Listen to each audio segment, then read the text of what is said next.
For many of us, hearing the story of the birth of Christ is something that we've grown accustomed to hearing every December.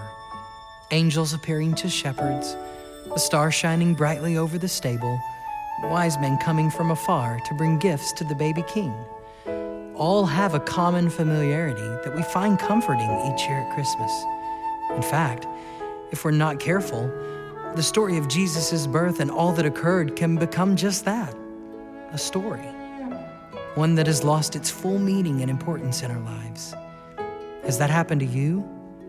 Perhaps you're here tonight because this is what you do every year at Christmas. And every year, you leave comforted but unchanged. Is this the year that you engage your heart with the very heart of God and lift up a prayer to Him that echoes the message that we have heard tonight? Will you cry out to Him from where you are in the midst of the circumstances and unexpected twists and turns that this past year has brought your way? Will you remember how He came to change the world by saving and changing you?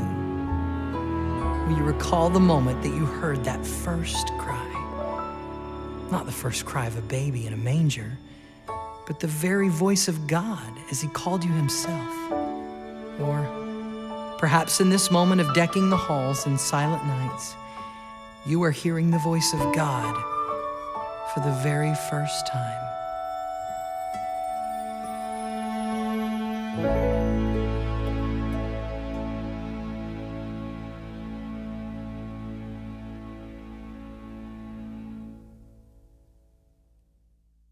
If you had been following the light of the star that very first Christmas night, what would you have been taking as an offering? Would your hands have been filled with precious gold or priceless jewels? So often we look for the tangible things that serve as an example of the devotion and love that we have for our Savior. But no earthly treasure could ever come close to what the God of all creation deserves. Isn't it wonderful to know that these things we put so much emphasis on have no worth to the Lord? The greatest gift we could ever offer Him is a life that seeks to please Him and an undivided heart that follows desperately after our God. The mountains rise and fall just by your choosing.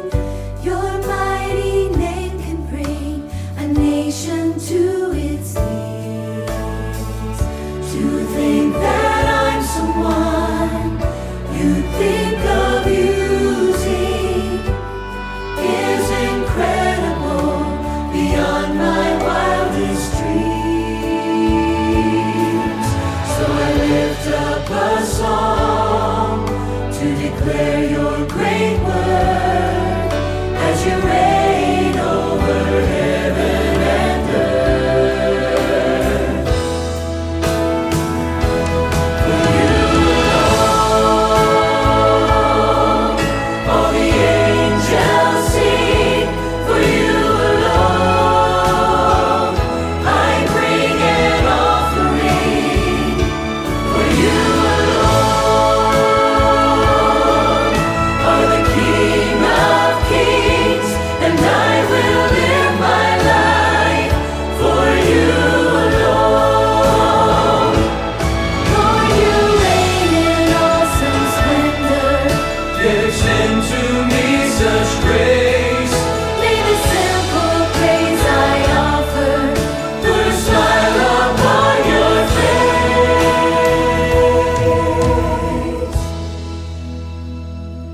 For you alone, all the angels sing. For you alone, I